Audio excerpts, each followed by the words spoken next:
repetitiveness of things, uh, that is definitely okay with me.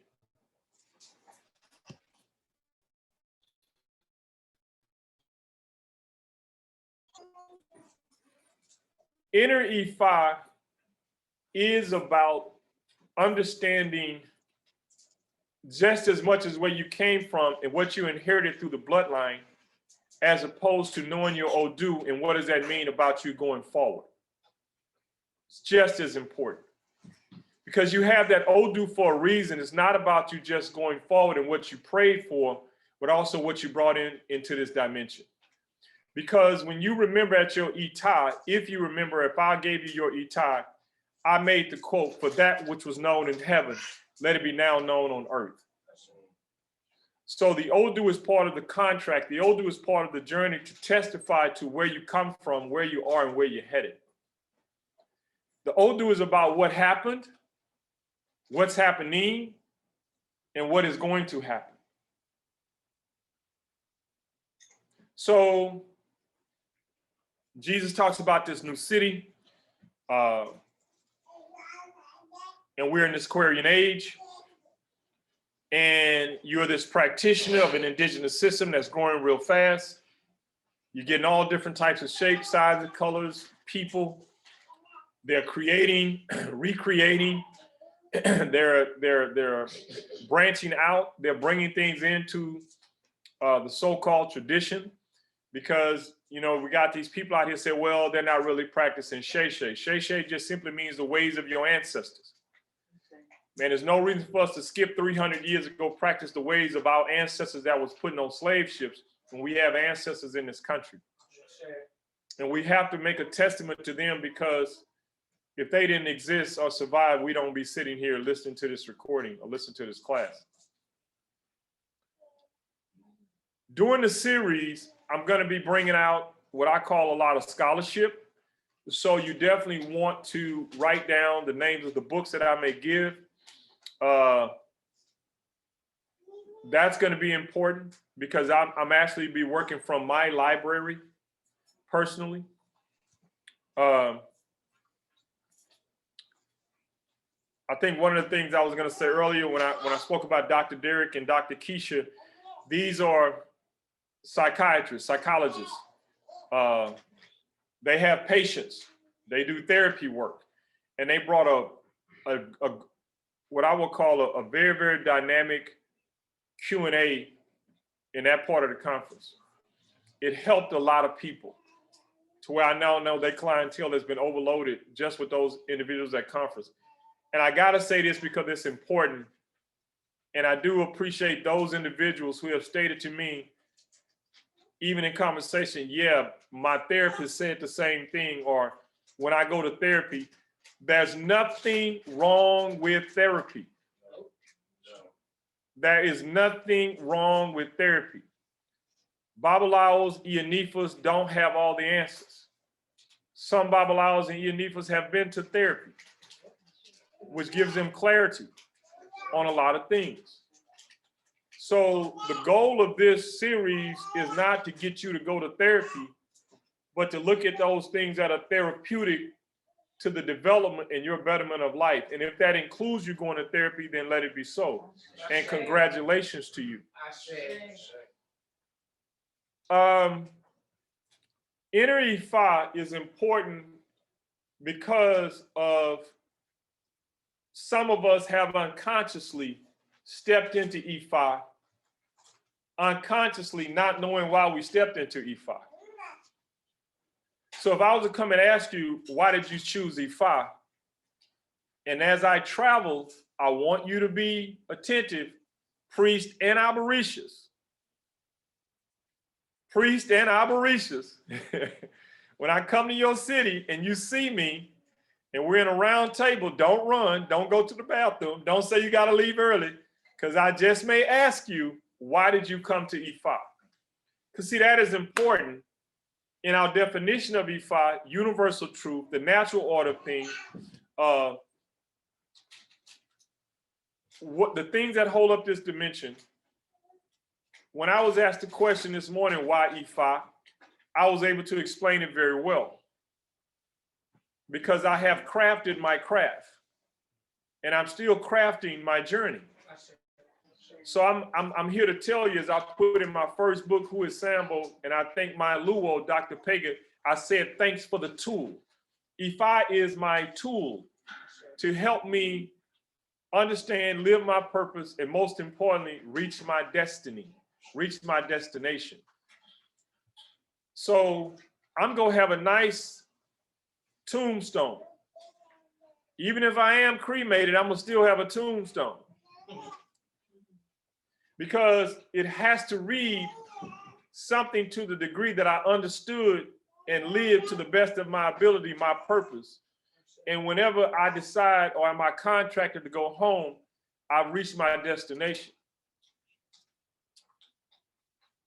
So this is why, sidebarring for a second, I laugh, I shake my head at this comedy on social media of people attacking each other on this particular practice. You're wasting a lot of time and energy critiquing what you think is right and wrong, and you have yet to critique and craft your own truth and your own right, but yet you're celebrating your intelligence based upon something someone else wrote and lived, and you haven't lived yours, but yet you want to critique me. You never walked in my shoes. How dare you, you idiot. That is very unintelligent. How can you disagree with something you've never had, you've never lived, you've never seen? The airway people of West Africa wrote something that has always been a monumental thing for me to carry as one of the priests of notoriety of the airway people once said, I have been to all four corners of the world. I've saw my beginning and I've saw my end. I've accumulated the science of the elements, the minerals, plants. I've met different people of shapes, sizes, colors, gifts, and capacities. And in all my knowing and all my gathering, the one thing I can say I know for sure is that I know nothing at all. See, there's a humbleness and a humility of you living your own purpose and your own journey. You're not here to know everything. So I understand how we can disagree with someone.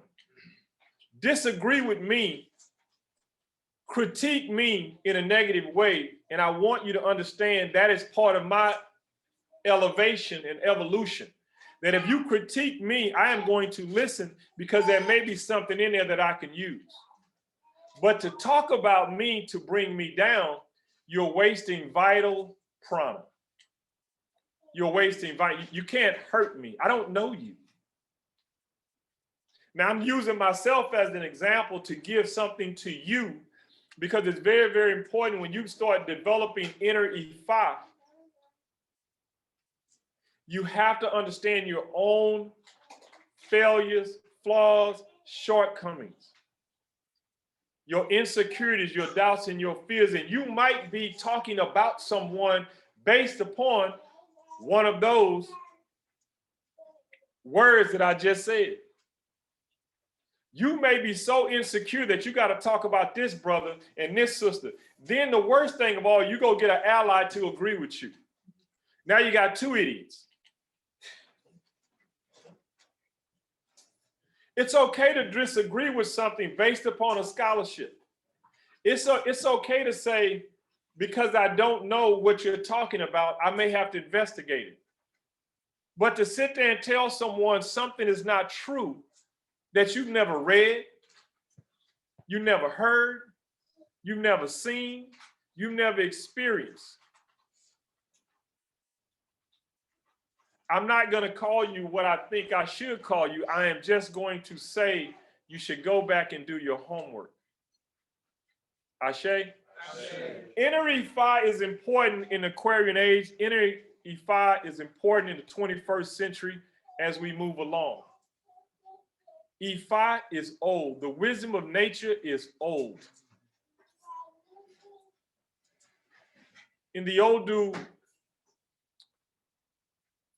Irete Agbe, when it talks about Odu and Orunmila having this conversation. Odu, dark matter consciousness, Orunmila, spirit of destiny.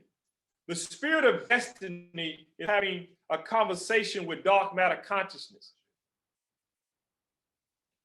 Dark matter consciousness said, I am going to be your wife.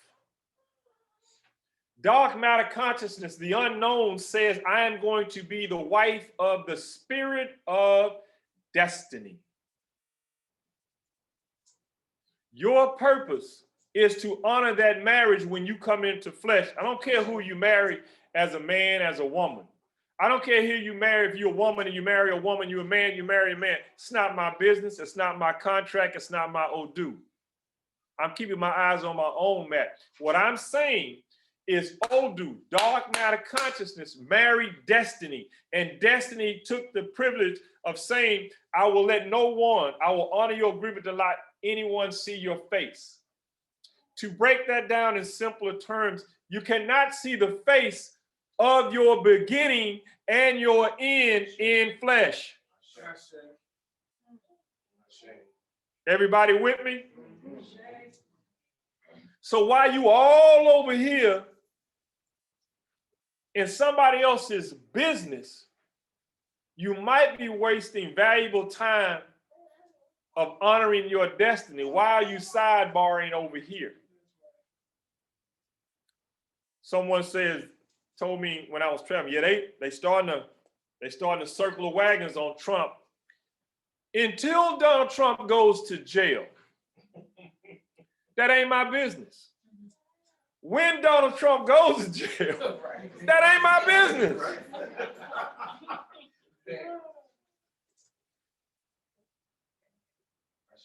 When Donald Trump dies,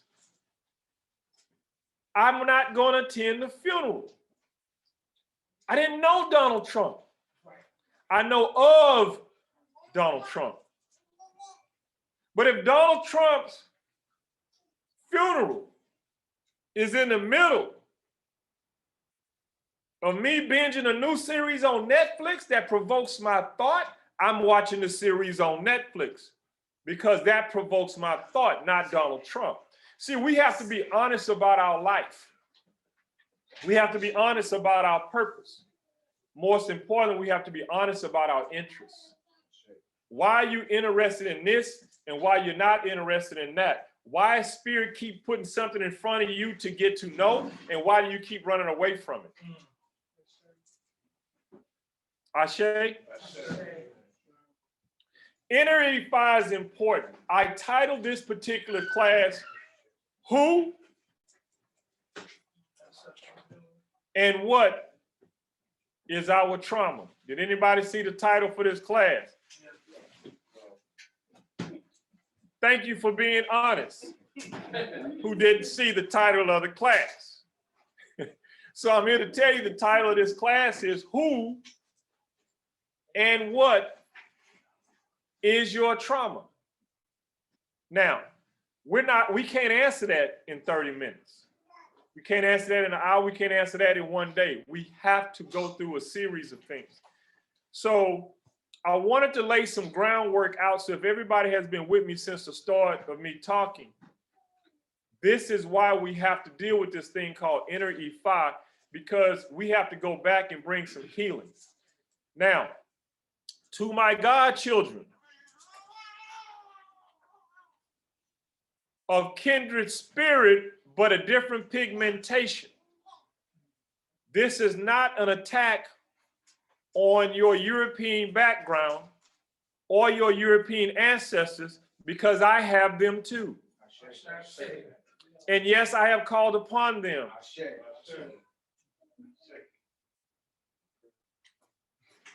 So we're all intelligent adults here.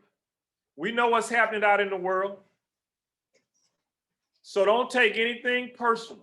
What you need to take personal is the information and how to use it to expand, or comprehend, to expand your growth. Ashe?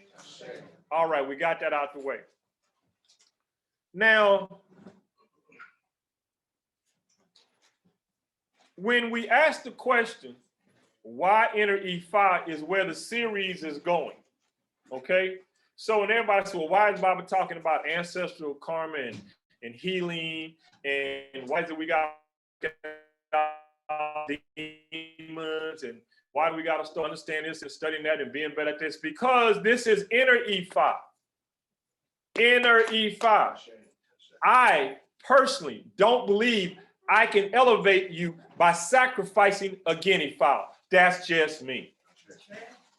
Now, a guinea fowl may come down for me to do to create or recreate a path you've been walking that's either been off or that you need to stay on. But the elevation of your Ori can be motivated by the fact that a rooster helped you get a job. Your Ori can be motivated by the fact that a rooster got you a job. But Negro, if you quit the job 3 years from now, I don't think doing another rooster to get you another job is beneficial. I think by now you should understand what you're here to do. Ashe? Ashe. Now,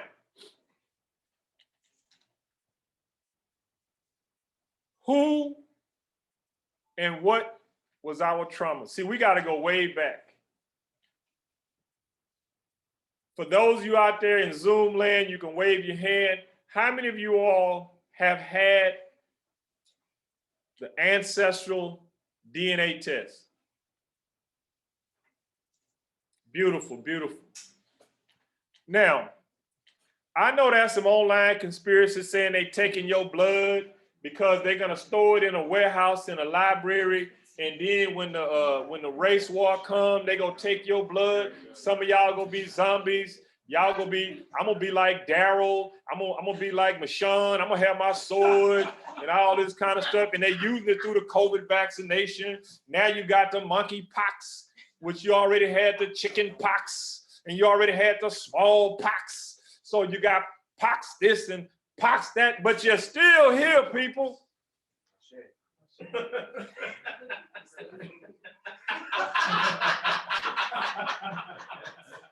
And you know why you're here?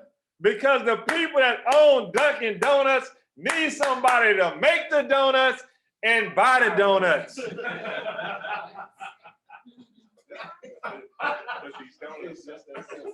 Your war is to not eat the donuts.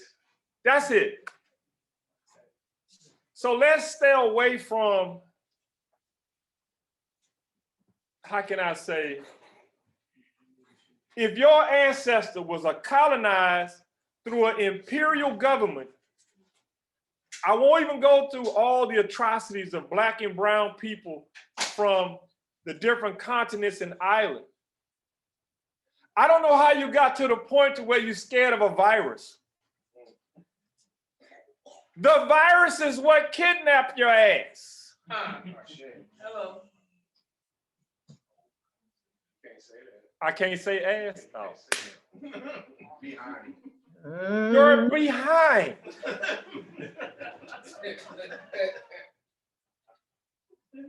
And see, to me, that's where, and I'm not trying to jump on people who have decided to take or not take a vaccination. That's your business. But my thing is, if you're running a campaign to tell people not to take something, come on, y'all. People have been taking stuff forever that they probably should not have taken. So let's put that aside, okay? I want to focus on, when we get to the who is your trauma, I'm not ready to talk about the elder that physically, mentally, spiritually, emotionally abused you, whether it was an actual abuse or a non-reported abuse or what. I'm not ready to go there yet. That may be down in part 4 or whatever, okay? Because then we got to find out where the trauma shows up, because trauma can show up in your elbow, it can show up in your knee, your neck, your foot, and some of us know our own organs. So that's gonna be down. We got to go back. We got to go way back. Now, the thing that's more fundamental to see about who is your trauma is a colonizer. And we'll just say because someone took you away from your normal day-to-day and put you in a position on some occasions to do different things on your day-to-day in a different place. Now, slavery, and there's a great series, it's not old, but Professor Smalls has a series on YouTube called Heavy is the Crown. It's 3 parts, each one about 20 minutes long. It's a nice little synopsis of his background, his views. Professor Smalls is still one of our living elders that grew up at a time of some great patriarchs that have moved on and transitioned on to the ancestral realm. He is in his late 70s. He seems to be doing very well. I listen to him quite often, even some of his old stuff. I actually quoted one of his sayings when he visited the Shrine of the Black Madonna here in Houston back in 1995, and I use it as a foreword for my book, Who is Sambo? And I say that because he gives a nice geography of a lot of things that I may put in here and there based upon my own readings and studies. This is also important because I can't say everything, because when you start getting the history and the dates, names, times, place, and geography, it can get real off track. But I just want to say this here, and it's very important to understand. There's been a lot of misconceptions, misunderstandings about certain histories. One of the things that I learned through teachings, and then I had to learn through actuality, back in the 90s, my teachers were very adamant about going to these places and actually talking to these people about their history. That's very important because I met well over 12 years ago a brother from the continent that was trying to tell me about slavery and civil rights, and I listened to him. Then he went on to proceed to tell me how Dr. King wasn't nothing and that he really didn't do anything. I didn't get emotional. I didn't get upset. I asked him a question. I said, where did you get your information? He said, because he said, I read this. And I said, did you read it in your university in Lagos, where you from? And I knew he had not, because most universities in Africa don't teach African history. This is coming from African scholar professors that are just now starting to teach certain things of African history. And so he went on to tell me something that he read and not written by anybody who experienced the civil rights era, or anyone who could reference their ancestors being slaves. I can to both. So I spoke from my own experience. So I'm saying this because this is important sometimes, that you go to a certain place and you talk to a certain people.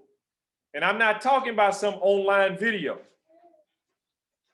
That's helpful.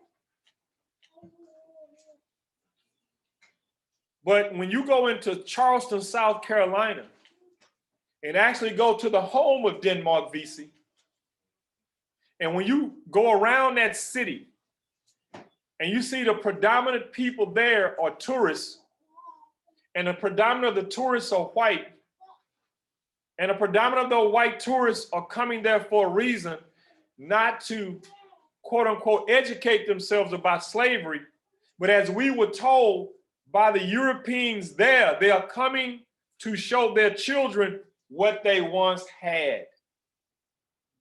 It's not a slap on white people. This is not what I'm trying to say is that we have to understand how these misconceptions get out until you go there. So when you go into these places and start understanding the true history, when you actually can speak to a Nubian down in Aswan about their history, is a lot different than you watching ancient Egyptians on the History Channel given to you by some professors from London. I'm just saying. Because we've been taught that the one from London, Oxford University, has more knowledge, intelligence, and awareness than the brother who's been told orally from his grandparents and his great-grandparents and his great-great-grandparents. So I'm not discounting the person from Oxford. That is a reference. So when we start getting back into who and what is our trauma, we have to see ourselves in our ancestral lineage, having and being part of a society, i.e. a community, i.e. a village, a country, to where we had a functional society. One of the things that Professor Smalls mentioned in one of the videos when he speaks about the Portuguese first going into East Africa. And the reason why the slave trade began was because of little things like the bubonic plague. See, no one ever looked upon you and said, we're going to go enslave them because they're dark and ugly. They're booty scratching people who sit up in trees. No one ever said that. That came late through some other authors who wrote books trying to explain why it was okay to put us in a position that they had. When you go into a place like Matanzas in Cuba, and they tell you the actual story of slave revolts, it's a totally different story than what you got on the History Channel. And this is why I enjoyed listening to the professor in Matanzas, who's told us what you ain't gonna get in the book, but you get from the people. It's very, very important that when I was in Amsterdam and the majority of the European people that came for reading all had the Odu Ogbe Warren in their reading. Primary, position, or category, Ray or AB, the Odu Ogbe Warren shows up. And when you find out most of their lineage, their grandparents were put in servitude, killed in some form of slavery or war, you look upon a different story. And I'm going to go into it in the next class, or one of the classes. I'm going to read something about European history and the torture that they dealt with on a daily basis. So you got to think about the people that witness torture on a daily basis, getting the hell out of Europe because of plagues and wars, now coming into different countries and trying to set up a government. And when something goes wrong, what do you think their reference is to how to treat you? See, we have to discuss that and be honest with that before we start going off talking about, well, that's why I don't deal with white people. Oh, you deal with them. If you got insurance, a mortgage, a car note, a job, Whole Foods.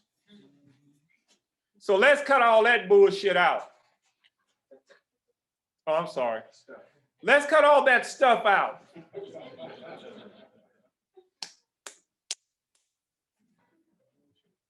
So when we discuss who and what is our trauma, we have to deal with a certain group of people at a certain time of history, during a particular type of age, astrological age, dealing with things after the last ice age. Get the book Civilization of Barbarism by Sheikh Anta Diop, and it will explain the last Wuruan period and what happened during the migrations. Ashe? Civilization or Barbarism by Sheikh Anta Diop. He was a Senegalese scientist, the father of carbon dating. Last name Diop is D-I-O-P. It's a Senegalese name, French Senegalese. If you also want to look at, read chapter 1 of The Iceman Inheritance by Michael Bradley. Chapter 1. If you want to know how they implemented that into the religion, you get a book by Helen Ellerby called The Darker Side of Christian History, which gave birth to the witch trials, where they took away a woman's intuition. This was after the whole Spanish Inquisition, where they killed off a third of the population of women because they realized she had no purpose or she manifested nothing outside of a child. So when she was pregnant, she ate more, she did less. Yeah, this is who and what our trauma is in the blood. When you look at a society of people that had their own issues and their shortcomings and their failures and flaws, we start talking about those African people that had warriors, but it was not a war culture. I'm going to say that again. Africa had warriors, but Africa was not a war culture. It was not aggression. It was protection. There's a difference.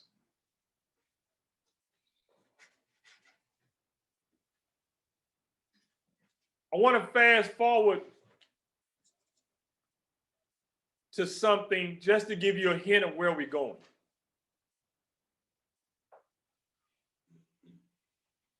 When you, Baba Shango Dari and I were in, I believe, Copan ruins in Honduras.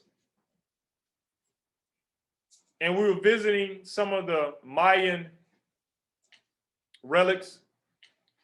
And we were at a particular museum, and then they have these grounds. We were walking, and he and I were discussing, talking.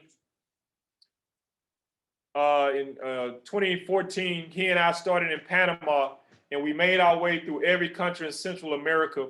We ended up in Belize. We came back to Guatemala and flew home. But we caught a bus all the way through.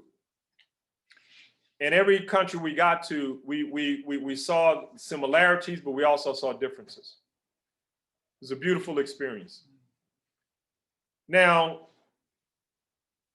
when we were in Honduras and Copan ruins, we ran across a white school teacher that taught Black kids on the outskirts of New Orleans.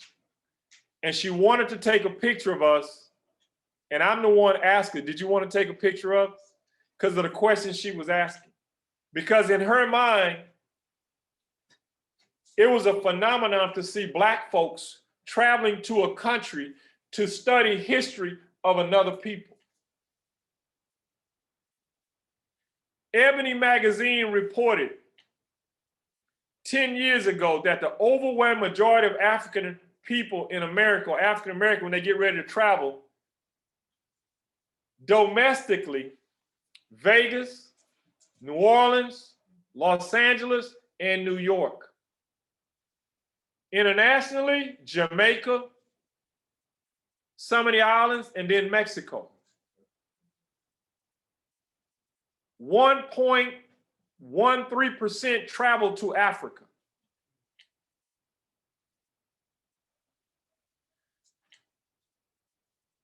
What we don't know that there is a trauma that exists to return back to where you came from. Because what you've been colonized to think, or the imperialism that has been put upon you, you would never think that. You'll probably say, no, Baba Femi, I always wanted to go to Jamaica. I always wanted to go to Turks and Caicos. I always wanted to go to Peru. I always wanted to go to Bahamas.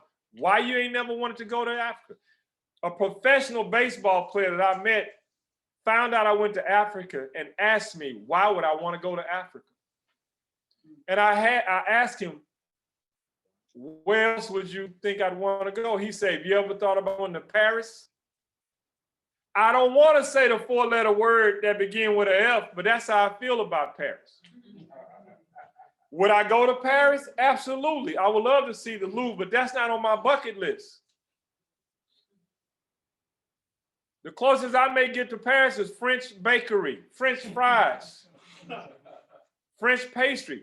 I'm not trying to be funny, but see, my point is this. There's a reason you want to go to a place that has your roots and also has your trauma. That may be the thing you avoid. So some of us, we don't want to deal with our traumas today.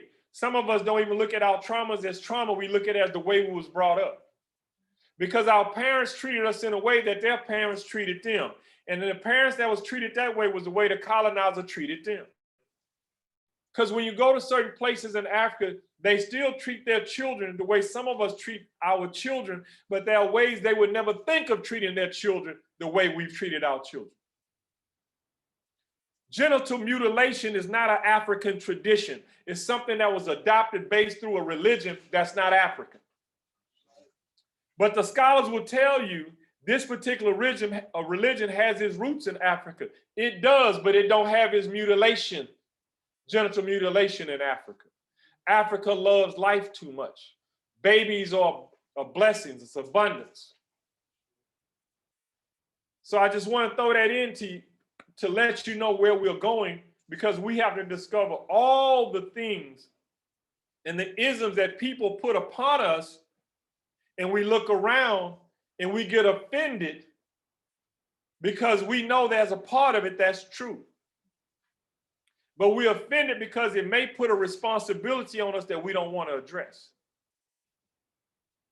So when we go back into antiquity, and yes, I'm going to say it, Christianity is a descendant of our trauma.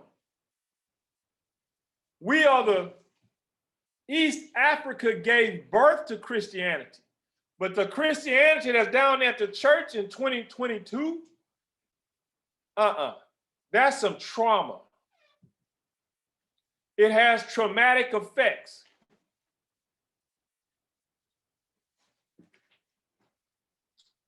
When you sing a song, wash me, Lord, wash me white as snow.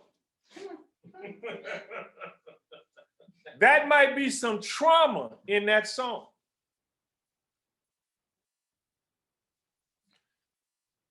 When you sing the Star Spangled Banner, that's not the original version. You need to find the words to the original version. I don't care how great Whitney sung that song is evil to where you come from, but it's not evil to where you are. If you look at all the national anthems for all the nations around the world, only one is celebrating the bombs bursting in air, the violence, the putting the foot on people's neck, which is the emblem of one of our states in the Union. Who and what is your trauma is old. And your ancestors, white, black, brown, yellow, purple, green, has survived with this stuff in their blood, in their organs. And you're trying to make sense out of who and what you are through a system called Ifa. And that's why you want to wear these beads. You want to stack your house full of orishas. You want to get a reading every month. And if I tell you go pray, you wondering why I ain't killing something for you.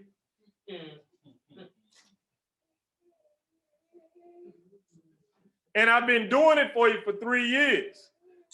I'm getting ready to tell you why I'm not going to do it for you no more, because I'm not helping you.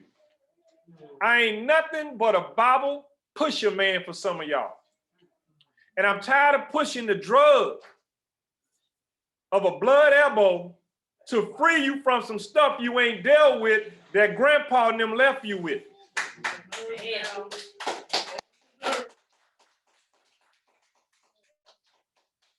Now we gonna do a hand and be fire like we do a hand and be fire, but you can't coming back 6 months later talking about I need a dove, I need a pigeon.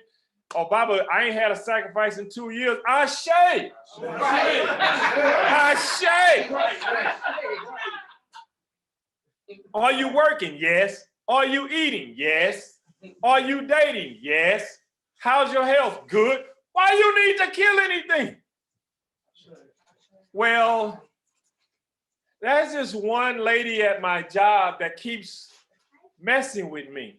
Write her name down 7 times, put your name over 7 times, put up on the SU, write her name down on a piece of paper, tear the paper into 7 pieces, put her name on each one of the 7 pieces, wrap it up, put it in the ice tray, fill it with water, stick it in the freezer, and chill her ass out. That's it. Or she might be messing with you like the devil's pitchfork to prick you to get you to move, because you might have overstayed your welcome in your growth. You might be working at a job that you are now ready to go out and create the business that the job gave you. But you want to put some on everybody on the 3rd floor, just so you can operate from that damn cubicle with all them pictures of Orishas. I'm not calling them names, but I have a godchild that got pictures of Orishas in her cubicle, her ancestors in her cubicle, and still complaining about the job. Grandmama and them sitting there telling you through that picture, leave. You can't bring no more into that cubicle. The next thing you put in that cubicle is going. You're gonna have a goon pot on your test.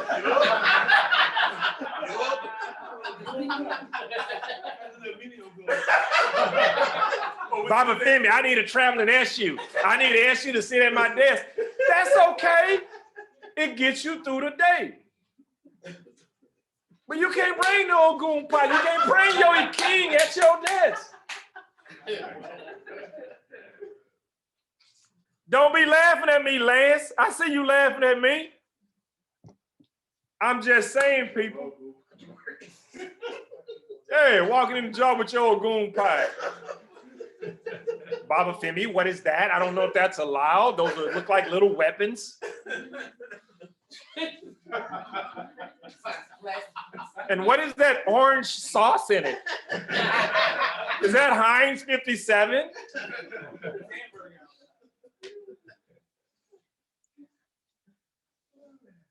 Don't reinforce your trauma by trying to pacify it and band-aid it through the Orishas. The Orishas are here to help expose some of your shortcomings and failures with the solutions to help you get through it. But it is your Ori, the contract you signed to come back through that bloodline. And some of that contract you didn't sign is just simply inherited. And you inherit it because something is incomplete. We want instantaneously justice. The powers that be, the divine forces, God, if you will, ain't never cared nothing about your watch, your clock.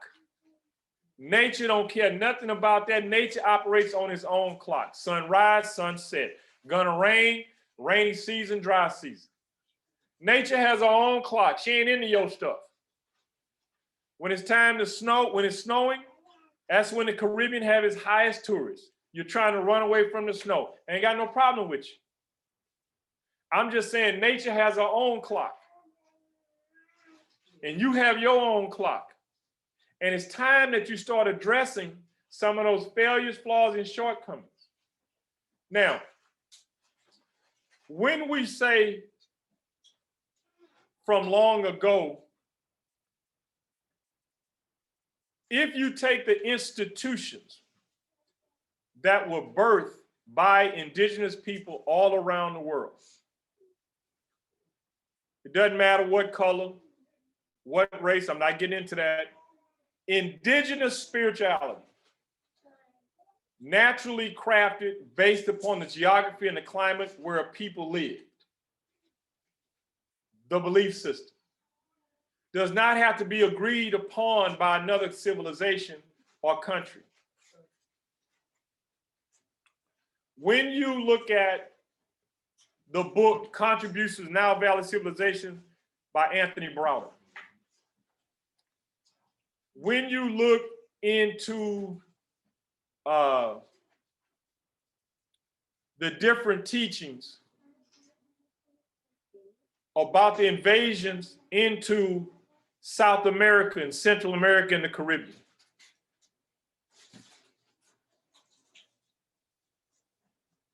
it's important to understand. Why is it important to understand what's been happening? Is because you get a result like Mexican people speak Spanish.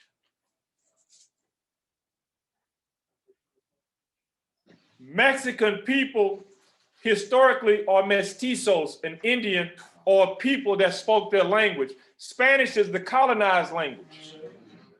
Spain, Spanish, Spaniards, they came. Yeah.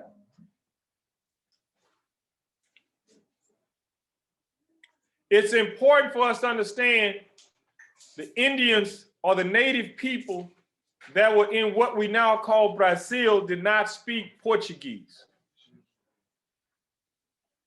The Taínos, the Ottawa did not speak Spanish.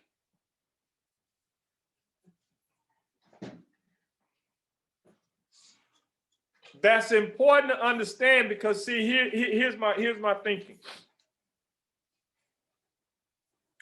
When you decide you're not going to use the English name, government name, Spanish name, and you go get a name, why do you go to the English government to get it changed? Why do you go to the Spanish government to get it changed? Why do you need their validation to change your name? The confusion sometimes has not been investigated. Back in the 70s, when people in my community was adopting Arab names, we thought that was, yeah, my name is Omar, yeah, my name is Jamil, my name is. But if you really look at those names, they're not really Arab. But if you start studying the true history of the Kurds and the Ottoman Turks, you start getting a better understanding of things. Now, people want to challenge, people want to say, well, I can prove to you this is older. I'm sure you can. It's not what I'm saying. What I'm saying is in 2022, you looking for self, why would you go change your name? And why would you go ask the government or get permission or get a validation from the government? Why don't you just tell people, start calling you this?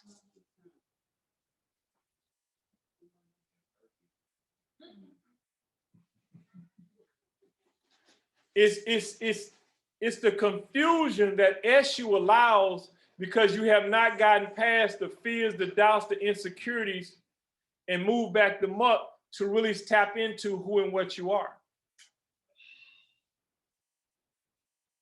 Dr. Alfredo Yosef Ben Yakanan is a great scholar. Professor Smalls is a great scholar. We don't even know their spiritual names, but yet we revere them. Yeshua Ben Pandera is a great leader, was a great leader. Mother's Mary, dad is Joseph. His title was a Christ. The government killed him.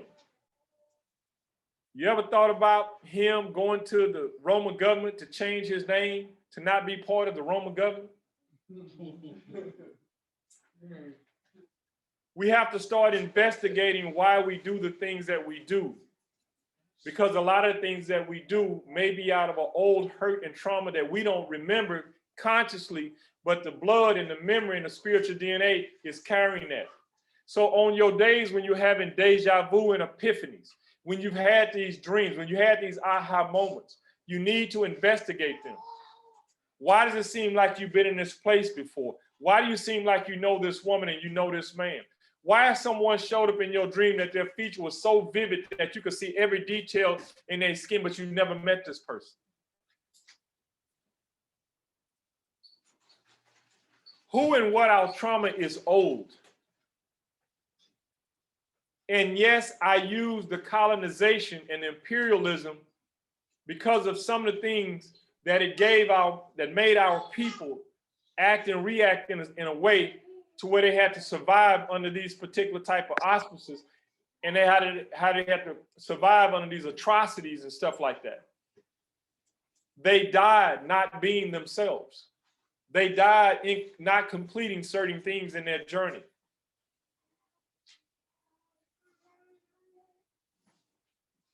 Why is it?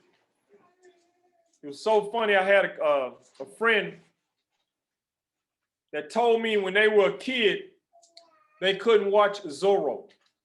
You remember Zorro? The Masked Avenger, whatever? Because every time he cracked that whip, it made him feel something. This was someone that wasn't into slave history.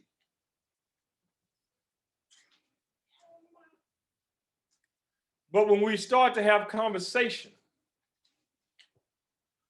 something came up that made sense to what the cracking of a whip made them jitter. I think all people should go see the movie 12 Years a Slave, but I understand why some people can't make it through 12 Years a Slave. I have a goddaughter that cannot sit on the third row of a vehicle. On a bus, but not a van. She will cry because of claustrophobia, but knows her history well enough to know that she was one of the original people that came in off the boat. The trauma of being in a ship, surviving when maybe half of the ship didn't make it. So here you are in the 21st century, and you can't get on the last row of a Suburban without breaking down. And I'm talking about intelligent, wise people. Who and what was our trauma is why it's important for us to understand as best we can our ancestral history. People, I say this yesterday, today, and tomorrow. I don't care what shade of pigmentation that you are here, and you need to find out some of the aspirations that was completed and not completed with your ancestral lineage, mothers and fathers. It doesn't even matter. If you were adopted, you need to go through some divination. But you need to find out some history of your people. And I know some of you are saying, I don't know if that's important. When you go get a checkup, that doctor want to know, is there any history of breast cancer in your family? Is there any history of prostate cancer in your family? How old were they? Who died early? They need to know, and then they take your blood. And these are priests. A doctor is a priest. He's a medicine man. He's an herbalist. Even though the herbs are synthetic, the majority of people take synthetic herbs and actual herbs. So Western medicine is a contract of the collective consciousness.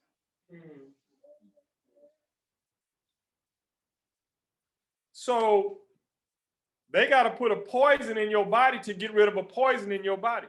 They got to put in chemo and chemicals to eradicate a cancer. You came in with the contract of cancer. How did that contract get activated?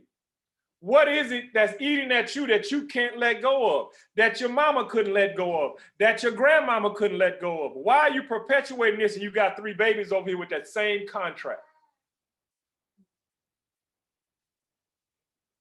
This is the important thing that we have to understand. So again, I use colonization and imperialism as part of the tools of it the who is the trauma and the what is the trauma, but that's not necessarily to say that's something you got to live with. That's something you got to identify and start the process of healing. And the reason why that is important, because you have chose the path of Ifa, the natural order of things. And we can all bear witness that is not the natural order of things of the way your ancestral lineage was treated. It was allowed by the Almighty God, who had a front row seat to everything that happened. So when you blame white folks, or you blame black folks, or you blame your uncle, start with that man upstairs who helped you write the contract to go through it.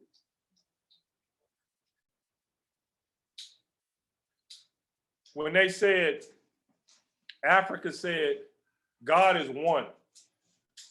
God is all things and everything at once. That we're nothing else but God, an extension of that which is having a human experience, trying to know itself.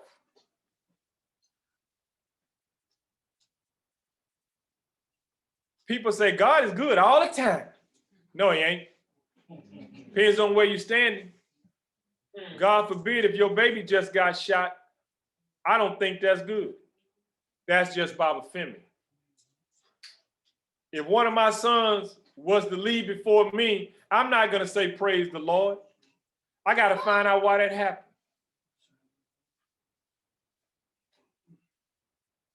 Because this nigga been allowing stuff since the eon. You can't say that. This is Baba. Yes, Baba. You can't say that. This is Baba. Ifaduri, I see you shaking your head. Don't be shaking your head at me, Ifaduri. I'm just saying we need to quit looking up and start looking in. Why did I sit down with this person, this entity, this almighty, and even sign this contract? What was I thinking? What was it I putting on my plate that grandma and mama and daddy and grandmama and grandpa and the great Grace didn't do? What was I thinking? It's too late now because you're here. And that rooster and that hen and that pigeon is the gateway, the entryway to you to take care of it. You can't keep going through the gateway. You got to find out why, people. And I have looked into history. And yes, I can say some European people did some heinous things. But the last person I thought was going to kill me wasn't no European. It was Pookie. It was in the hood. I'm just being real. We got to start looking at those things that don't sit well with us. Quit worrying about Trump and start developing the equilibrium to your Ori by dealing with what you inherited that's in the blood, that's in your Odu, that your Ori signed with Olodumare, God, that was a witness to all the things your ancestors went through. Quit looking at blame. Quit looking at why. Hell, quit voting for the Democratic Party. That don't make you Republican. You just got to start holding people accountable. Starting with yourself and your ancestors. You got to even have your ancestors. Why didn't you complete it? Some of them will tell you, baby, I didn't have the resources or the power. Do you have the resources? Do you have the power to cut that cord from that cancer, from that thyroid, from that diabetes, from that bad circulation, from that heart disease, from that lung disease, that you're still carrying and contracting and passing on to your babies. Ashe. They shouldn't have to come back and have to go take a virus shot. It's already in you. I took shots. I don't even know what I took shots for, so I don't need my children to take them same shots. Now, my children get grown enough and want to take them shots themselves, that's their business. I ain't never told them not to take them shots. They took them shots because I didn't know what them shots was, because my mama didn't know what them shots was. My mama didn't know, I didn't know, now I know. Don't take the shot. Well, Dad, I want to take the shot to get this job. Well, go ahead and get the job. If I said he raped, take the shot. It ain't gonna take no years off your life. That's what I did for a lot of people during COVID. They said, could you divine on it? For some people, if I said, don't you take that shot. For some people, they take the shot. I trust E5. I ain't never trusted them doctors. There's always something about them. But I go to the doctor, I get the information, come back, and I hit my apuele. Ashe? Now, I want to say this, and we're going to close. We might get into a little Q&A. What time is it? 2:33. It was supposed to be 3 o'clock. Now, when this class is over, I want you to take some things with you.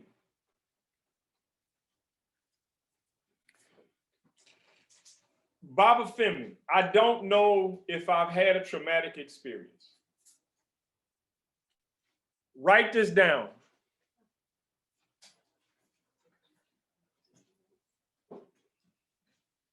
What do I remember from the ages 6 years old to 12 years old, maybe 13, from 6 to 12 years of age? And I want you to try to remember what was life like coming home from school each day.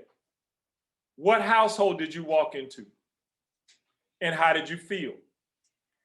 Now, 1 year old to 6 years old is difficult to remember, but if you do remember anything that didn't sit well with you, or that you do remember that even nowadays people say, oh my goodness, you were abused. Meaning, if you were 4 years old and you remember getting whooped with an extension cord, that someone said that's now abuse, you need to write that down. The reason why that's important, because see, now they're telling you that's abuse.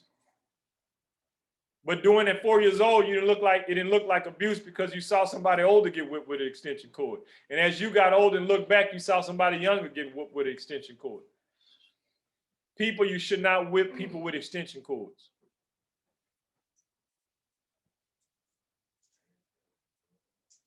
But if my mama's only saw an extension cord called a whip, that's something passed down.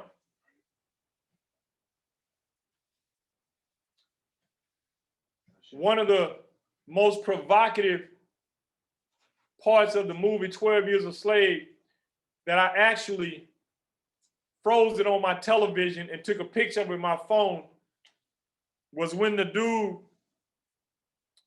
Solomon, was being hung and his feet could barely touch the ground, and the children in the background was playing with a ball. Everyday thing. The overseer sat on the porch with a shotgun just rocking, watching, as he was trying to find the ground under his feet. And the children played in the background, and a lady walked by with a basket on her head. Everyday thing. So you see, when 70 Black men die in a weekend in Chicago and it don't get reported, but you want to report one Black man getting shot by a cop, there's something off, people. You're looking at the authority that exists, but you have forgotten about the authority that put that on somebody to kill 70 black men in one weekend. And we do nothing about it. We say that's the way it is.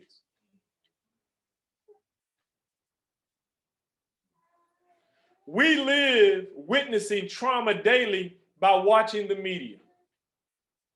That's why certain stories hit you right here, and some stories are like, yeah, well, whatever.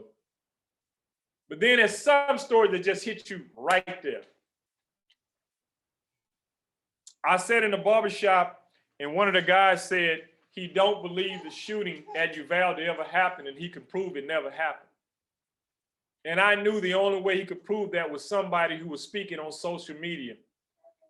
The same reason why Alex Jones is sitting in a courtroom having to take back what he said about the children not getting shot at Sandy Hook. There's only so much you can hide, people. Trauma comes through lies as well. Trauma just doesn't come through the truth that's covered up. Trauma comes through the lies. 6 years old to 12 years old, you have to look at how life was in your house coming home from school. Were you hugged? Were you told I loved you? Did you get to sit at the feet of your elders? What'd you eat? How often did you eat it? Why don't you eat it now? Why is it that's all you eat?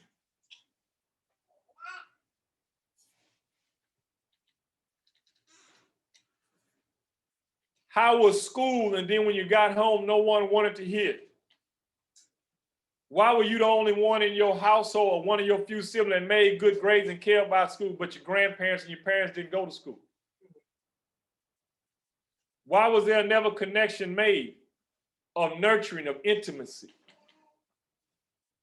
That now when you meet somebody, all you want to do is hold them to the point to where you squeeze them so tight that you'll become possessive.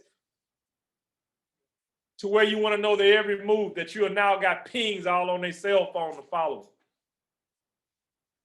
Was it about your abandonment that now when people leave you or you expect for them to leave you, you will sabotage a relationship because your unconscious mind saying nothing good lasts forever? You're 45, 50 years old, you never been married and never had no children. You never ask yourself why. Yes, it is your contract, but you still should ask yourself why.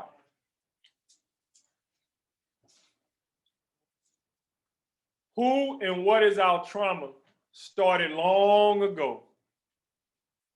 And then you died. And then you went right up to heaven and you signed another contract to come back. And you're still asking yourself why. But you're not asking the right why. You're just asking, Lord, why am I here? In the words of the great oracle of the Matrix, Morpheus and Neo, because you chose to. Now that you made the choice, you need to know why. We got a great series ahead of us. This is part of the introduction. I'm hoping to have one of the lecturers, the doctors from the conference to speak at some point. Both of them are local here in Houston. So they'll also be on the Zoom. Couple other things that I want you to take with you outside that 6-year-old to 12-year-olds is remember this. In antiquity, according to Dr. Marimba Ani in the book Urugu, most indigenous cultures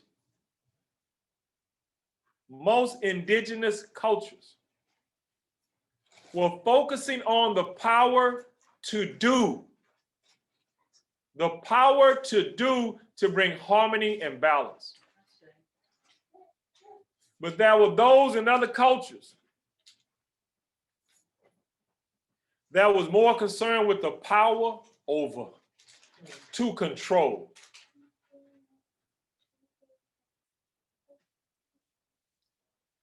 Now, I'm going to say this here because it's part of it.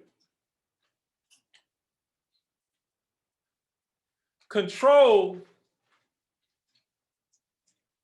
once upon a time, they had a book called The Yellow Pages.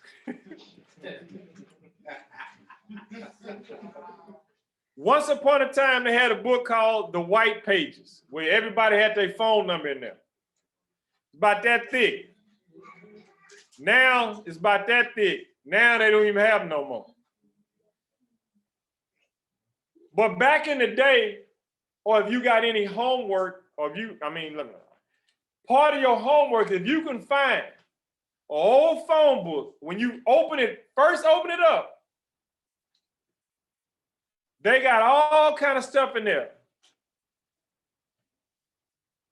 Where you go get a driver's license, fishing license, marriage license, pollution control, birth control, air control. They got about a whole list of everything dealing with control. They used to spray chemicals in the neighborhood for mosquitoes. It's called mosquito control. Everything is controlled. There was a show that came on TV called Get Smart. There's two agencies, Chaos and Control. Maxwell Smart. Google it in. Those were the two agencies, Chaos, which was evil, and Control, which was good. It's kind of like Tarzan was white in a black jungle. He was good. He wasn't from there. And everybody else was evil. Who was from there? The mind games. And I was a kid, and I was like, get him, Tarzan.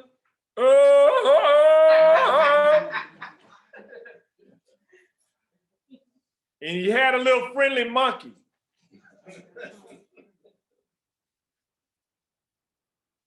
And every time there was a danger, monkey go, and Tarzan would holler. He'd swing across the vine and kill the black people. Baba Femi, why would you bring that up? What kind of relevance does it have? Because you was watching Trauma at 7 o'clock at night.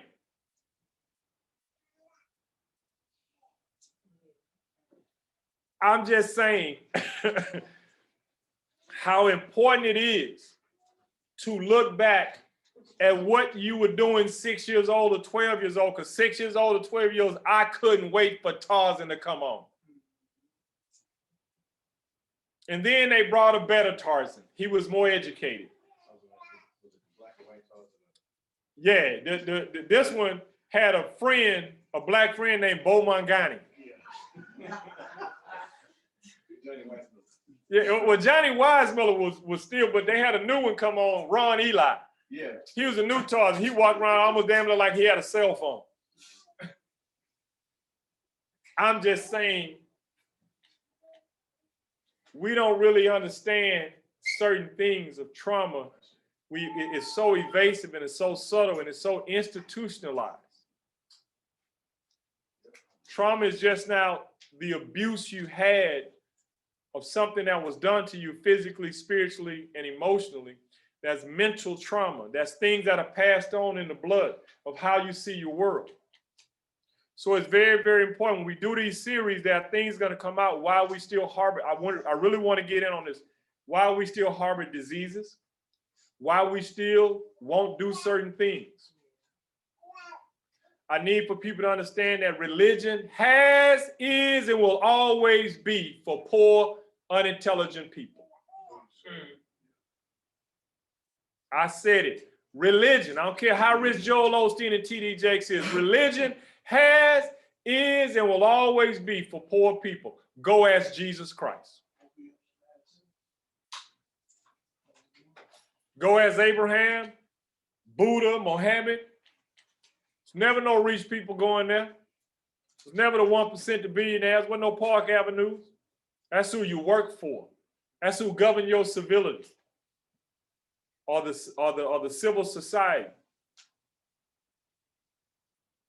When you sign a contract to come into this dimension to be a human being, and you spend your whole life dedicating to how you got to be good to get back to a place you ain't never been, Come on, wise people. You really got a BS, a BA, a PhD, and you still hoping, wishing, thinking, praying for something to come in to save you? You get one more degree and one more Orisha, and you still an asshole? Because of the way you've been trained to act and not act? So the who and the what is your trauma, you have to go back and look. I can't do it for you. So that's why I say 6 years old or 12 years old is your first starting point. What was life like coming home from school? What'd you eat? What'd you watch? Who did you play with? Where did you live? How many times you had to wear the same clothes? How many fights did you have? Did you have any fights? Did you have Christmas? Did you get what you needed? Did you get what you want? Maybe that's why you're spending so much money on things now. If everybody understands what I'm saying, wave your hand. Ashe.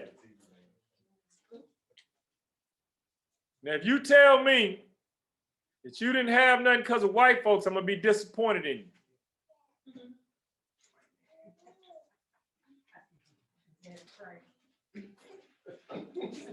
I'm just saying, that ain't going to fly now no more. We know who raped who 100 years ago. But we also know who molested who 20 years ago. Ashe? Any questions? I can't speak for anybody out there in Zoom land, but if you are in Zoom land, please feel free to text me your questions. I promise between now and the next 3 months, I'm going to answer. Oh, wow. No, text me your question. It's not too much. My phone is in the other room, but I don't have the thing set up to see your questions out here. And I can't begin to tell you who to text in the audience. But if you have a question out there, please text it to me. And hopefully between tonight and tomorrow, I'll get to it. But I am going to take some questions here. You guys are more than welcome to, you out there in Zoom land, to hear some of the questions. And but if you got to go, you got to go. But thank you all for tuning in. I appreciate it. Forgive me if I offended you with colorful metaphors. But I did want to bring that part up. Next time we'll get into long-term reaction, flashbacks, deja vu, all the way from headaches to nauseous, and why certain parts of your body will resonate at certain times when people push your button and pull your triggers. First question. Yes, sir. So after we do the time. Come up here so they can talk loud. Come as close to where they can hear you. So after we do the 6 to the 12, what do we do after? Once you look at ages 6 to 12, this is your homework. I don't care how long you write. And I do have this note down, so thank you. I know some of you all don't like to journal, but it is very, very important that you write down half a page of something from 6 to 12 years old that you remember. Now, I'm not saying that you need to go find something, somebody hit you with a baseball. If that's the case and that still bothers you, then write it down. It don't have to be everything that's just heinous, but look at something that still stands out that did not leave you with the best feeling mentally, spiritually, or emotionally. But after 6 to 12, that's next class. Leave 6 to 12 alone by itself. This is your journal. And if you're open and you're willing to share next class, text me and say, Baba Femi, I'm willing to share a story. And I promise you it's going to be only a minute, no more than 2.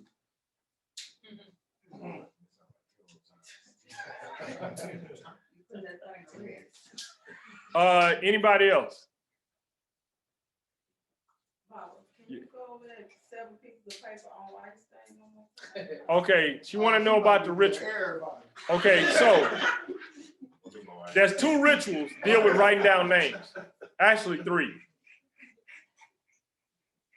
If you have someone who does not seem to have anything in their life but to screw with you, you write their name down on a brown piece of paper, you give it to Ogun, and you ask Ogun to kill the spirit in them that makes them want to talk about you, come after you, or even, I don't know, wherever it is they got to social media you or whatever. The second thing is you want somebody to cool out. You get yourself an ice tray. Some of you all in these modern refrigerators, you don't have ice trays no more, you got ice machine. I suggest you go to the dollar store and get you an ice tray. What you do is on a piece of paper, write the person's name down, John Doe, and you fold it and put it into one of the little cube compartments. You put it in 7 different ones.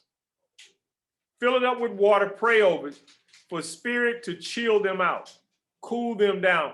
You put it into your freezer, you leave them in there till they do so. If they don't, put it back in there. The other ritual is to eschew.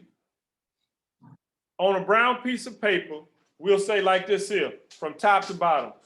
John Doe, John Doe, John Doe, John Doe, 7 times. Then you turn it clockwise.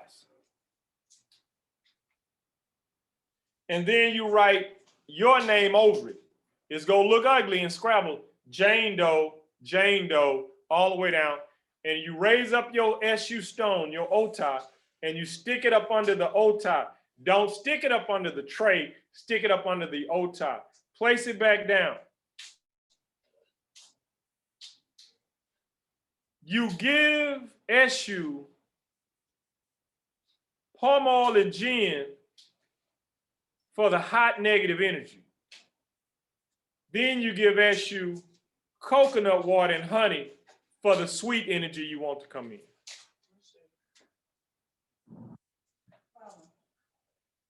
On the Ogun ritual, I know at one time we spoke about Abarisha consulting with a priest before going to Ogun. Is that still? If you're gonna, we want you to consult with the priest before you go to Ogun for other things. What I just gave you, no. Because in the past, and we all grown here, we've grown out there in Zoom land. 2006, 2007, 2008, people just going to Ogun. And they were speaking to Ogun about specific people.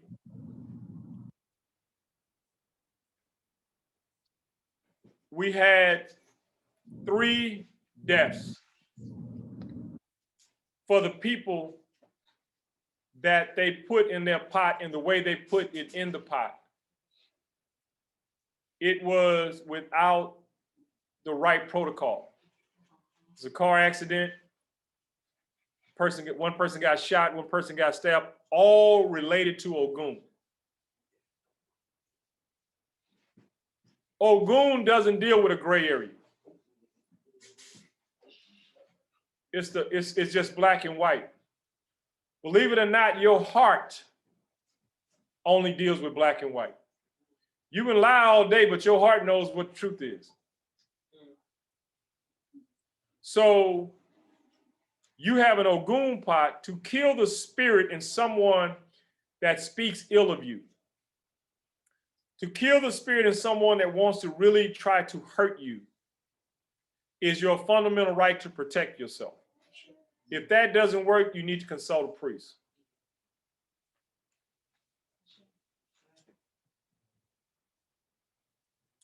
Anything else?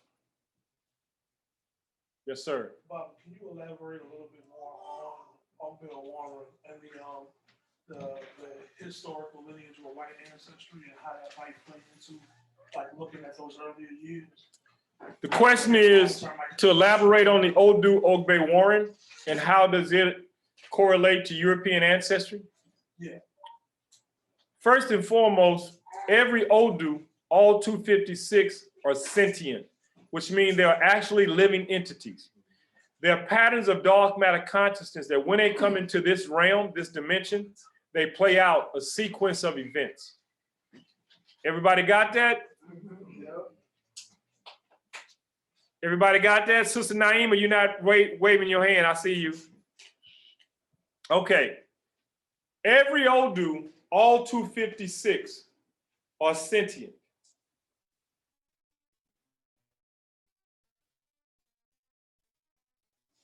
They are the children of the Odu, with the first 16 being the primary children. They're all sentient. And when they come into this dimension, they bring a series of events that must play out.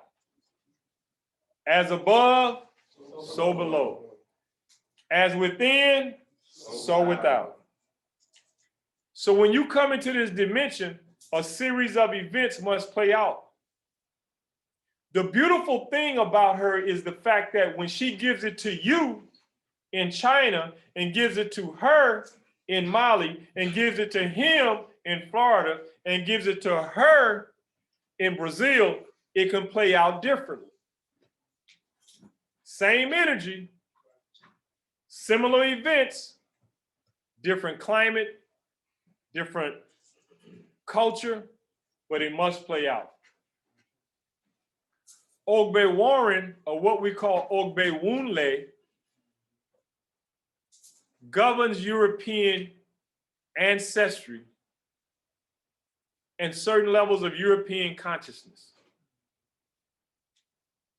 So when you start talking about we're all the same, we're all created equal, excuse me,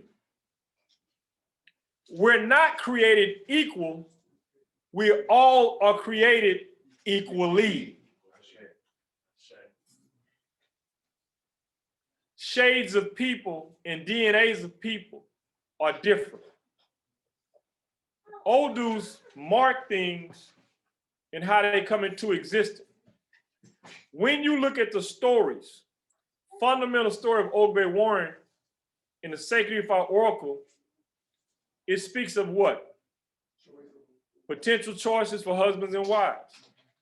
It also speaks about it's a great time to what? Capitalize in business. European culture shows itself in capitalism. It shows itself in sort of like an imperialistic approach. The dark side of that is I must be in control. When someone comes to me and that Odu comes down, it is a fundamental thing that when I speak of a melanated person, and I'm also talking about my Latino God brothers and God sisters and my Latino God children, when that Odu comes down, I'm asking them about work and working with Europeans. If they ask me about a personal relationship, I'm going to deal with the potential for a husband and wife. I'm going to ask them, this Odu tells me, are you looking for casual or commitment? Whatever they tell me, I'm going to tell that melanated brown person, be open to someone of European ancestry that may come into your life. Oh no, Baba Femi, I'm all about the blackberries. Even if that berry comes in crossed with that European ancestry, you still need to be open. Now, the Odu, Ogbe on the right is the supporter. A Warren on the left is the reversed head. When that Odu shows up for Europeans, I'm now looking at their history, their lineage, their family. And they don't like looking back at it a lot of times. when you study Odu, and I'm not just talking to priests, I'm talking to aborigines as well. If you got an aborigine manual, you got Odus in there. Remember, Odu, she is dark matter consciousness. It also says she's a pot. It also says she is dark, she's black with silver gray hair, which represents a crone of time. Black ain't a color. It's the essence of where color comes from. It is the nothingness. But that is something in the nothingness. That's why the white has to be on her head. And that's why your hair turns white when you get older. Because the darkness or whatever pigmentation, the white, I don't care what color you are, the white symbolizes the vibration that I'm now vibrating on a higher level. It has nothing to do with quote unquote race. Because most white people ain't white. Like most black folks ain't black. So when you start getting into these stuff, that's why I say sometimes you got to take that stuff and set it aside and start dealing with the sacredness of it. So that's why Nigerians initiate more Europeans, more white people than folks over here, because we are lost in race and class consciousness. They're just trying to do what they are here to do. Ashe. Yes, sir. Well, what you say about that's my Odu and white folks love me. So we have an Awo that says his Odu is Ogbe Wunle, and that's why white people love him.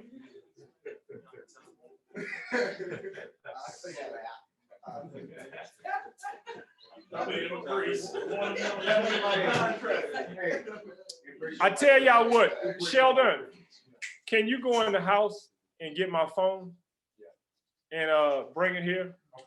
You look pretty, huh? Yeah. And I'll see if anybody has texted me a question.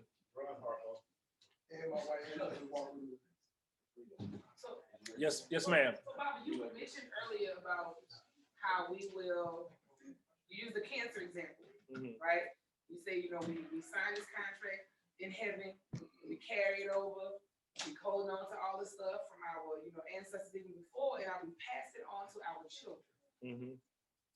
So my question would be, is that, I mean, obviously I can't fully rectify that now because the children have signed that contract too. And so what would be, you know, first steps to really be able to understand how do we go about, especially if I come to a place of understanding that, oh shit, like I brought all this stuff and I'm passing on to my kids, what would be a starting point to try to shift that for the children?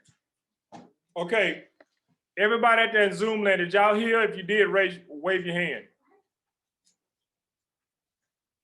Okay, what she was asking, now that she has babies and they've signed a contract, in short, what can you do to rectify or to make sure they don't go through the cycle of what your ancestors? Right. Okay. Because I guess I never thought about it when you said that we pulled that. And so it's like, yes, they signed to say, I'm gonna come through you. But then you feel kind of bad because it's like, well, damn, they didn't sign holding on to the shit I came with too. Yeah.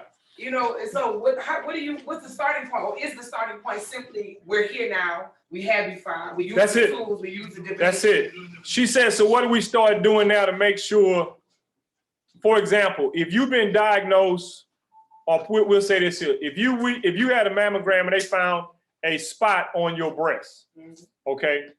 And we know esoterically, breast issues deal with nurturing. I've taken care of everybody except me. I'm depleting myself, taking care of those, and have not taken care of myself. That is also the lymphatic system. It also will deal with the glands under the arm. It can transfer itself into the thyroid. Worst case, if you don't nurture yourself, it will go down into the genitals. It will bring cervical at worst. We know fibroid tumors represent more of the masculine than the feminine. You're overworking yourself. You're working 2 jobs. I'm working like the male and the female, which a lot of women have done. That's why these babies are now growing up to be young women with fibroids at young ages from 30 to 45. This is esoterical. This is how your body operates or reacts. Now that your babies have signed a contract to come through you, one thing we know, for example, for you personally, you're a practitioner of E5 before you gave birth. So they chose that contract knowing you were going to practice E5. The chances are greater if you would do the work. The fact that you may have had miscarriages and now you've had babies, that means a cycle of that has been broken. Because you did E5 work and then you start having your babies. As you go forward, this is the work that needs to be done in every aspect. If your family has a history of colon cancer, we know there's different types of cancer. Not lung, not throat, not brain, colon. Now we got to get into what the colon represents. When we look at the colon, and it's part of the digestive system. If we know the colon will take certain messages from the liver of what is good and what ain't good to distribute throughout the body. If the liver misfires and the colon now sends out something that ain't good for the heart to the heart, the contract of not loving ourselves becomes activated. So yeah, you got to watch what you eat, but most importantly, you got to watch why you ate it. That's why emotional eating and comfort eating, can you bring some water? Emotional eating and comfort eating is one of the first triggers to knowing something is off. Ashe? Oh, that's better. So we start saving our babies by first start saving ourselves. Saving our babies is knowing I never had breast cancer, but if my daughter has breast cancer, but the mother of my daughter never had it, but I recognize my aunt had it, I still have to make sure my child understands what it means to nurture herself. I can't tell her, don't you do that, because of some moral principle I have when this is part of nurturing her. When she says, but daddy, I feel good playing soccer. And I say, but a woman ain't supposed to play soccer. I am now activating the contract of her to not nurture herself or love what she do. I'm also affecting her heart because loving herself can be attached to playing soccer. See how we do things? Ashe. So that's the next book, right? Like all these esoteric books. Oh my goodness. To the body and the emotions, right? That's the next one. They gonna put it out there. That's the next book. Hey, tell them about Louise Hay. Oh yeah, there's a book by Louise Hay. You Can Heal Your Life. There's a book by Donald Condren. It's something dealing with healing. These are all good books. Let me get to a couple of questions. First one up is Lance Ifa Rebilo. How can we use shadow work, inner child trauma healing, hand in hand with inner E5? How can we use shadow work? Or what we call inner child trauma healing. Shadow work is first and foremost, let me say this to you, Brother Lance. Find a true definition of what shadow work is. And see what it means to you. Because people out here talking about shadow work can't even see their shadows. And I say that literally because original shadow work was done at a specific time of day. Listen, it's very important. Shadow work originally in antiquity was done at a certain time of day and a certain time of year. I'm not making up anything. When do you think, what time of day you think shadow work was done? Sun going down.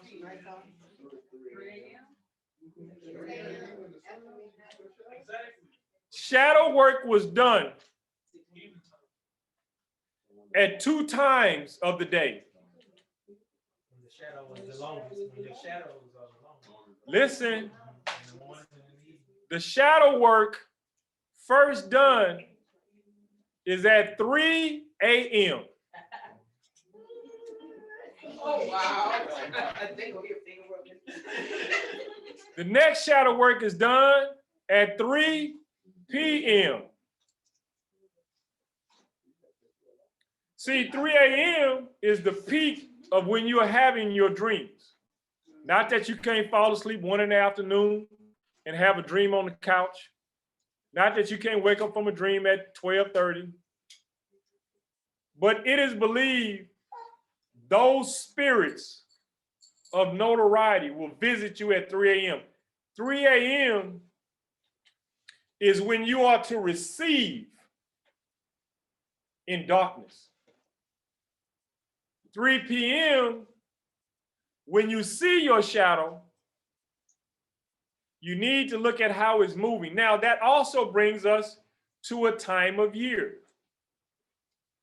Shadow work in antiquity was done over a 3 to 7 day period in and around and on the equinox and solstice.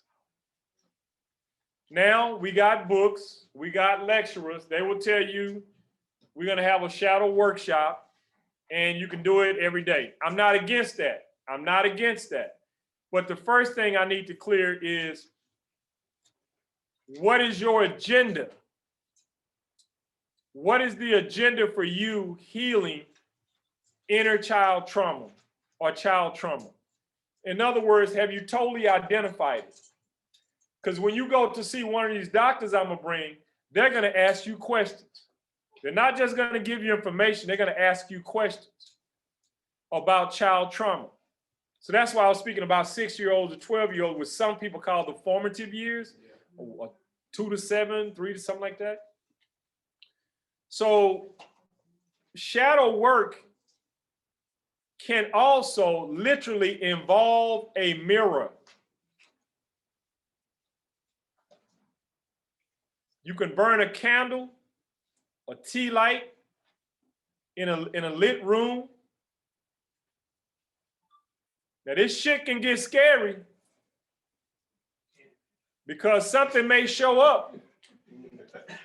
Right. And it's called your shadow.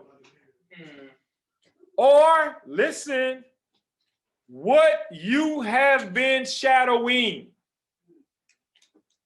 Negative spirits, negative energy, your little homies that cause you to do things that were negative to yourself. As one person said, Elendini, the little warlords of Ajogun, they've been waiting and they will hover around you on your trauma, listen, because they're feeding off the trauma you have yet to deal with. There are some people, demons will even show up doing intercourse. And sometimes you can see your partner's demon or negative shadow during intercourse. You think you throwing it down, and they throwing it off. Everybody doesn't like being checked. But the best way I can answer that for you, Lance, is number one, you definitely got to identify.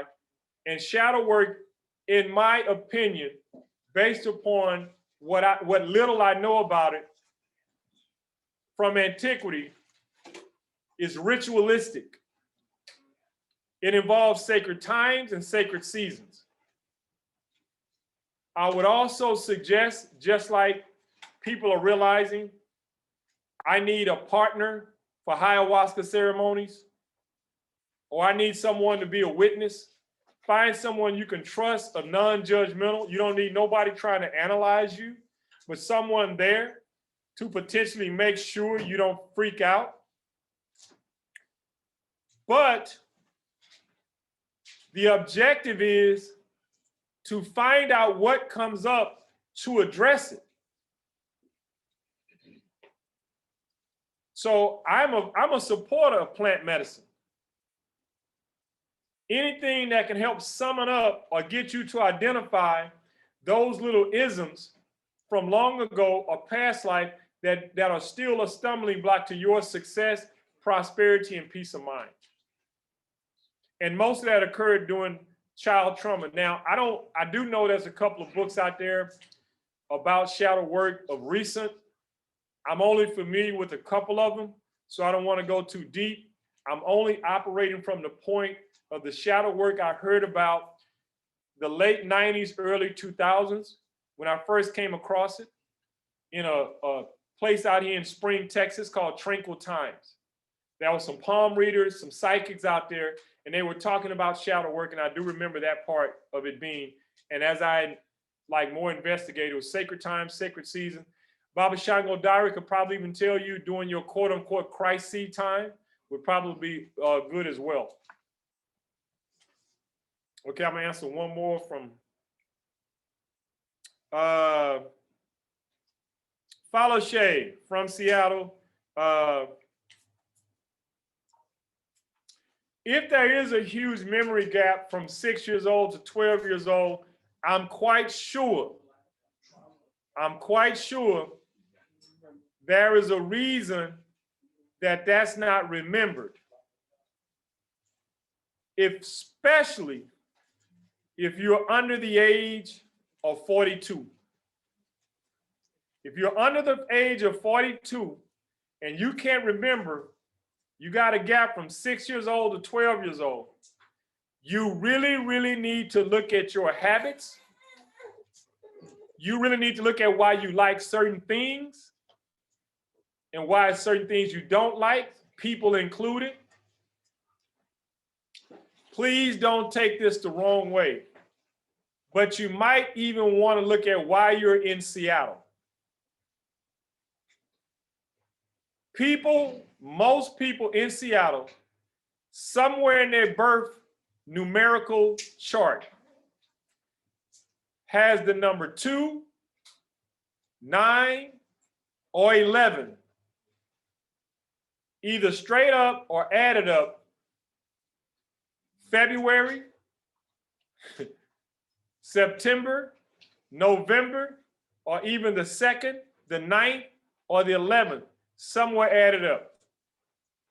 Those numbers are governed by both Oya, which Pluto has a grid that goes through northwest, the Pacific Northwest.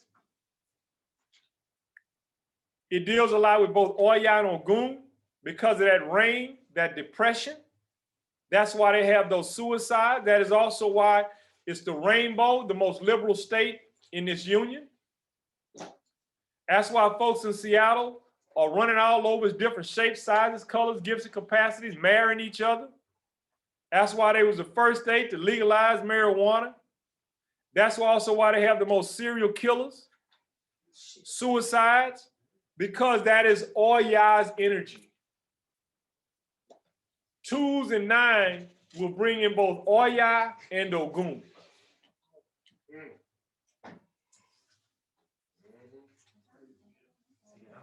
I am not wrong.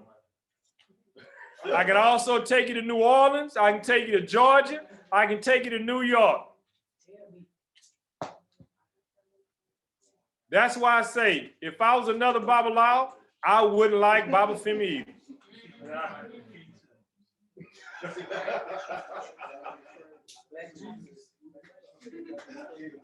You're welcome.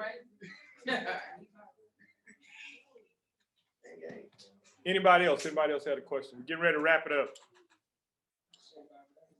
That's good? Yeah. Everybody? We worked today, Bob. Yeah, y'all worked me today. What is during your shadow work you doing something like breaking up fights in the club? What? Don't answer that right now, Bob. Now I'm gonna answer.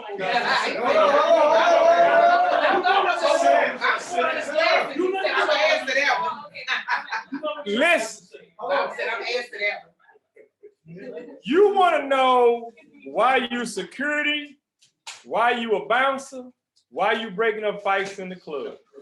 Technically, Listen, 6 years old to 12 years old, when you develop a reputation and someone nickname you Hands, because you're so quick with jabs and punches.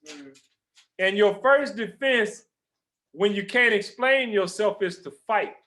When you get to a certain point, 28 years of age, when you realize putting hands on people ain't the answer, it does not mean you have not cut the cord from the energy of fighting. So the growth is, I won't fight you, but I will prevent you from fighting. And because I am loud, because I like people, because I like the nightlife, because I like crowd, I will go into that arena and save them because I'm really trying to save myself. Give your old man 20. Go.